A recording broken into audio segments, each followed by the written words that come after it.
जो लोग पूजा मंदिर में रखी मूर्तियों को प्रतिदिन स्नान कराते हैं, तो वह मेरी यह बात कान खोल करके सुन ले, कहीं आपकी ये एक छोटी सी गलती आपके परिवार की बर्बादी का कारण न बन जाए। श्री शिवाय नमस्तुभ्यम। महाराज, आप सभी में से भी अधिकांश लोगों के पूजा मंदिर में सुबह और शाम की पूजा को लेकर कई सारे सवाल रहते हैं, जैसे कि क्या दीपक से अगरबत्ती जलाना सही है या नहीं, इसी के साथ क्या पूजा मंदिर में शंख रखना सही है या नहीं, इसी के साथ पूजा मंदिर में किन देवी देवताओं को रखना शुभ होता है और किन देवी देवताओं को पूजा घर मंदिर में भूलकर भी नहीं रखना चाहिए। साथ ही प्रतिदिन देवी देवताओं को स्नान करना सही है या नहीं, पूजा मंदिर में रखे घंटी और दीपक को रोज धोना सही है या नहीं। इसी के साथ कई भक्तों का प्रश्न रहता है कि समय बहुत कम मिल पाता है, तो ऐसे में किस सरल विधि से भगवानों का पूजन किया जाए जिससे कि भगवान हमेशा प्रसन्न रहे, और पूजा मंदिर में किन किन बातों का ध्यान रखना चाहिए, साथ ही पूजा मंदिर में किन चीज़ों को अवश्य ही रखना चाहिए। तो भक्तों, पूजा मंदिर से जुड़े इन सभी सवालों के जवाब आज हम इस छोटी सी वीडियो के माध्यम से देने वाले, इसलिए आप इस वीडियो में अंत तक बने रहिए। और यदि आपको ये जानकारी थोड़ी सी भी उचित लगे तो वीडियो को लाइक करके चैनल को सब्सक्राइब करें और कमेंट में ये जरूर बताएं कि आप ये वीडियो कहाँ से देख रहे हैं। तो भक्तों, सबसे पहले तो बात करते हैं ऐसे लोगों की जिनका घर छोटा है, यानी कि एक ही कमरा है और उन्हें अपने उस कमरे में पूजा मंदिर भी रखना है, या फिर जो भी भक्त किराए के मकान में रहते हैं और उन्हें पूजा मंदिर भी रखना है। तो ऐसे में आपको अपने पूजा मंदिर में इन 5 देवी देवताओं की फोटो या प्रतिमा जरूर ही रखनी चाहिए। तो भक्तों, सर्वप्रथम आपको भगवान गणेश, भगवान शिवजी, भगवान विष्णु, महालक्ष्मी और हनुमान जी या सूर्य भगवान की फोटो भी आप अपने पूजा मंदिर में रख सकते हैं। तो जिन भी लोगों का किराए का कमरा है या फिर घर छोटा है और मंदिर रखना चाहते हैं, तो वह मात्र इन 5 देवी देवताओं को भी विराजमान कर सकते हैं। इसी के साथ भक्तों, यदि आपके पूजा मंदिर में भी ऐसी प्रतिमा है, फोटो है या फिर मूर्ति है किन्हीं भी भगवान की जो कि खंडित हो चुकी है, टूट चुकी है, या फिर जो फोटो है वह थोड़ी सी फट चुकी है, तो ऐसी मूर्ति या फिर तस्वीरों को आपको अपने पूजा मंदिर में नहीं रखना चाहिए, क्योंकि भक्तों, पूजा मंदिर में भगवानों की खंडित मूर्ति या फिर फटी हुई फोटो या तस्वीर रखना शुभ नहीं माना जाता है। तो भक्तों, आपके भी पूजा मंदिर में यदि कोई ऐसी तस्वीर है या खंडित होती है, तो उन्हें आपको किसी भी लाल कपड़े में लपेट करके और किसी भी कुएं में, बावड़ी में या फिर बहते हुए जल में प्रवाहित कर देना चाहिए। इसी के साथ भक्तों, कई लोगों की आदत होती है कि जब भी वो किसी तीर्थ स्थल पर जाते हैं तो वहाँ से वो अधिक भगवानों की फोटो या मूर्तियाँ लेकर के आते हैं। तो भक्तों, आपको कभी भी अधिक भगवानों की फोटो या मूर्तियाँ लेकर के नहीं आना चाहिए। यदि आप उनका प्रतिदिन अच्छे से पूजन कर सकते हैं, उन्हें स्नान आदि करा सकते हैं, तभी आपको उन्हें लेकर के आना चाहिए, अन्यथा आपको किसी भी तीर्थ से अनावश्यक मूर्ति या तस्वीर लेकर के नहीं आना चाहिए। इसी के साथ कई भक्तों का प्रश्न रहता है कि गुरुजी, प्रतिदिन का पूजन किस तरह से करना चाहिए जिससे कि हमें संपूर्ण पूजा का फल प्राप्त हो सके। तो भक्तों, आपको प्रतिदिन के पूजन में पंच देवताओं का पूजन तो करना ही चाहिए। पंच देवताओं में सर्वप्रथम भगवान गणेश का पूजन किया जाता है।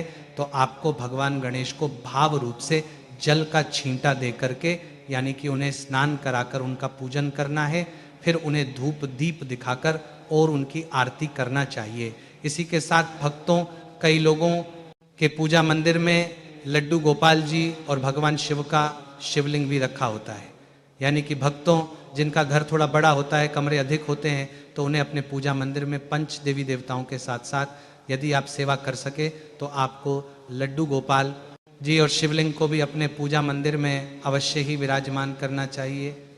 क्योंकि भक्तों, शिव महापुराण की कथा में वर्णन है कि भगवान शिव के शिवलिंग पर प्रतिदिन यदि आप कुछ ना कर सके तो मात्र आपको जल अर्पित अवश्य ही करना चाहिए, और साथ ही लड्डू गोपाल जी को भी स्नान अवश्य ही कराना चाहिए। इसलिए भक्तों, यदि आप प्रतिदिन सेवा कर सकें तो आपको अपने पूजा मंदिर में इन्हें अवश्य ही रखना चाहिए। लेकिन भक्तों, ध्यान रखें, कभी भी अपने पूजा मंदिर में शिवलिंग और लड्डू गोपाल जी को बिल्कुल पास पास नहीं रखना चाहिए, क्योंकि भक्तों, इन दोनों की जो पूजा विधि होती है वो थोड़ी भिन्न भिन्न होती है। इसीलिए भक्तों इन्हें हमेशा थोड़ी दूरी बनाकर ही रखना चाहिए। और साथ ही भक्तों एक बात हमेशा ध्यान रखें, कभी भी अपने पूजा मंदिर में अंगूठे से बड़ा शिवलिंग पूजा मंदिर में नहीं रखना चाहिए, क्योंकि बड़ा शिवलिंग घर में रखना शुभ नहीं माना जाता है। इसीलिए अपने पूजा मंदिर में हमेशा छोटा शिवलिंग ही रखें। इसी के साथ भक्तों यदि आपके पूजा मंदिर में लक्ष्मी नारायण या हनुमान जी या गणेश जी या अन्य देवी देवताओं की मूर्ति या तस्वीरें हैं तो उन्हें आपको सूक्ष्म तरीके से ही स्नान करवाना चाहिए, यानी कि तस्वीरों को फूलों से या जल का छींटा देकर ही उन्हें स्नान करवाना चाहिए। और अंत में दीपक जलाकर और सभी देवताओं की आरती करके आप अपना प्रतिदिन का पूजन कर सकते हैं। तो भक्तों जिन लोगों के पास समय बहुत कम रहता है, यानी कि यदि वह नौकरी पर या किसी अन्य कार्य के लिए प्रतिदिन जाते हैं तो वह मात्र इस तरीके से भी भगवानों का पूजन कर सकते हैं। बाकी जो लोग घर पर ही रहते हैं, घर का कामकाज करते हैं, तो उन्हें अच्छे से समय देकर और आरती करके फिर उनका पूजन करना चाहिए। अब भक्तों अगला प्रश्न कि क्या दीपक से अगरबत्ती जलाना सही है या नहीं। देखिए भक्तों, कई बार आपके साथ भी ऐसा हुआ होगा कि जब भी आप अपने पूजा मंदिर में या फिर किसी अन्य मंदिर में जाते हैं और यदि वहाँ पर आपकी माचिस गिली हो जाती है तो उस समय आप अपने दीपक से ही अगरबत्ती भी जला लेते हैं, तो ऐसा करना शुभ होता है या शुभ? क्या ऐसा करने से कोई दोष लगता है या भगवान हमसे नाराज हो जाते हैं? तो भक्तों आप दीपक से अगरबत्ती जला सकते हैं, इसमें कोई भी दोष नहीं लगता है। अब भक्तों कई लोगों के पास समय के अभाव में या फिर जल्दबाजी में जब उन्हें अधिक दीपक लगाने होते हैं तो ऐसे में वो एक दीपक से दूसरा दीपक लगा लेते हैं, यानी कि दीपक से दीपक लगा लेते हैं। लेकिन भक्तों आपको ये गलती भूल कर भी नहीं करनी चाहिए, क्योंकि शास्त्र कहते हैं कि जो लोग दीपक से दीपक लगाते हैं तो परिवार के लोगों में लड़ाई झगड़े होने लगते हैं, रिश्तों में दरार आ सकती है। साथ ही दीपक से दीपक जलाने से घर में दरिद्रता आ सकती है। इसी के साथ कभी भी जलते हुए दीपक को फूंक देकर नहीं बुझाना चाहिए, इससे भी दोष लगता है। इसी के साथ भक्तों आपको प्रतिदिन अपने पूजा मंदिर में एक लोटा जल जरूर रखना चाहिए, क्योंकि भगवान के लिए मंदिर को कभी खाली नहीं रखना चाहिए। और सुबह में पूजन के बाद आपको भोग जरूर लगाना चाहिए। जो भी आपके पास है मेवा मिश्री फल जो चाहे आप लोग भोग लगा सकते हैं। कोशिश करें बाहर से कुछ भी लाते हैं तो भगवान को जरूर चढ़ा दीजिए, उसके बाद ही आपको ग्रहण करना चाहिए। और जब भी आप भोग लगाएं तो घंटी अवश्य ही बजाना चाहिए। इसी के साथ कई भक्तों का सवाल रहता है कि क्या गुरुजी हमें सभी देवताओं के लिए अलग अलग भोग लगाना चाहिए या फिर सभी के लिए एक ही भोग लगाना चाहिए। तो देखिए, जैसे कि कुछ खास दिन हो, कोई पर्व हो, व्रत हो, तब आप तुलसी पत्र के साथ विष्णु भगवान के लिए, हनुमान जी के लिए अलग से आप लोग पूर्णिमा के दिन, एकादशी के दिन लगा सकते हैं। बाकी दिन आप सभी देवी देवताओं के नाम से एक जगह थोड़ी सी मिश्री का भोग भी लगा सकते हैं। और कभी भी मूर्तियों को स्नान कराने की जरूरत नहीं है।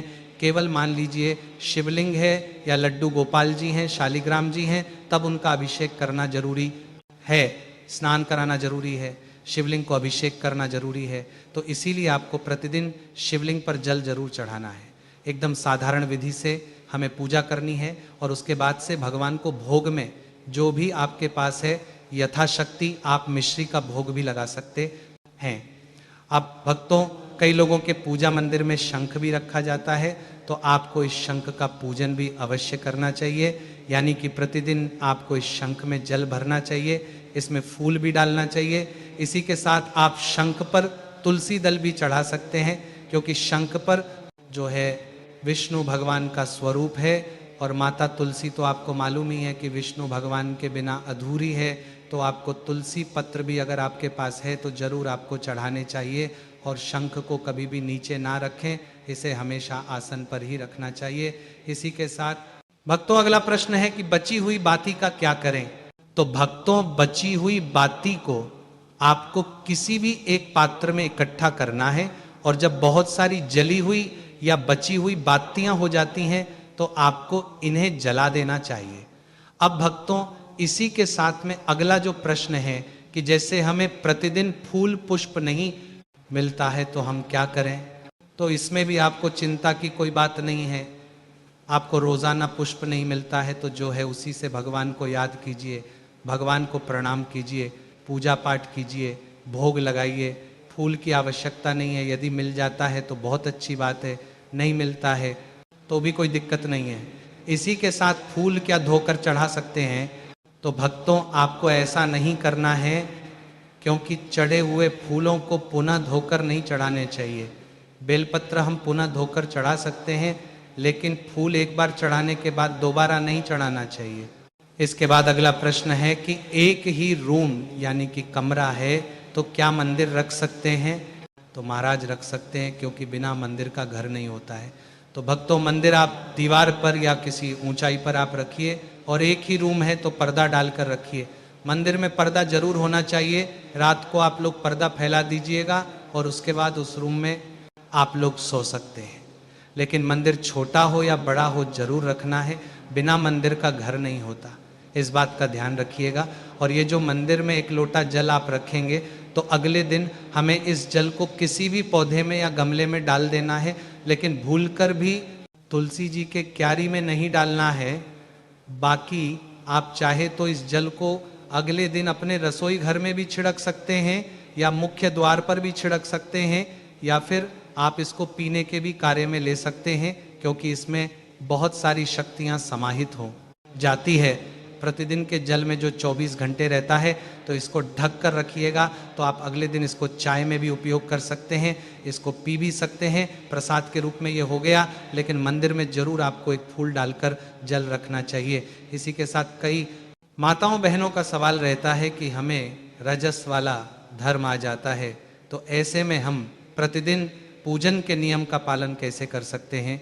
तो भक्तों यदि आपके घर में कोई बच्चा है या आपके पति है जो इन दिनों के दौरान भगवान का पूजन कर सकते हैं, तो आप मासिक धर्म के दौरान उनसे भी पूजन करवा सकते हैं।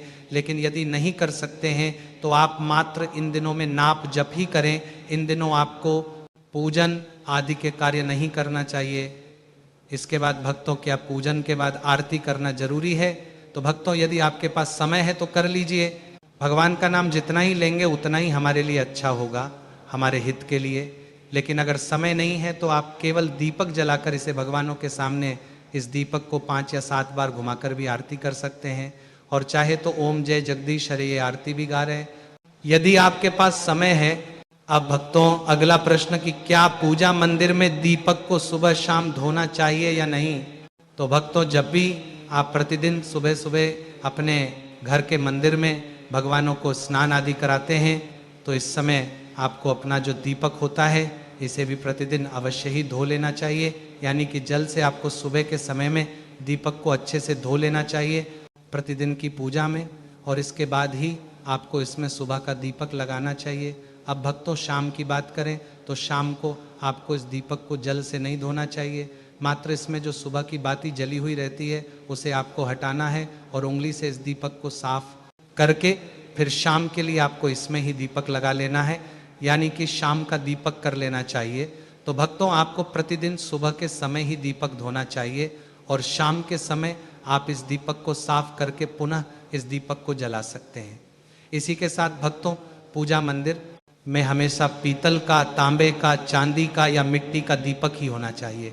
कई लोग घर के मंदिर में कांच के दीपक रखते हैं, कुछ लोग स्टील के दीपक भी रखते हैं, जो कि बिल्कुल गलत हैं। तो आपको भी अपने घर के मंदिर में हमेशा पीतल का ही दीपक रखना चाहिए, क्योंकि इसे बहुत अधिक पवित्र माना जाता है, साथ ही आसानी से साफ भी किया जा सकता है। तो भक्तों इस प्रकार से आपको भी प्रतिदिन की पूजा में इन छोटी छोटी बातों का ध्यान अवश्य रखना चाहिए। और साथ ही आप ये वीडियो कहाँ से देख रहे हैं कमेंट में जरूर बताएं। धन्यवाद।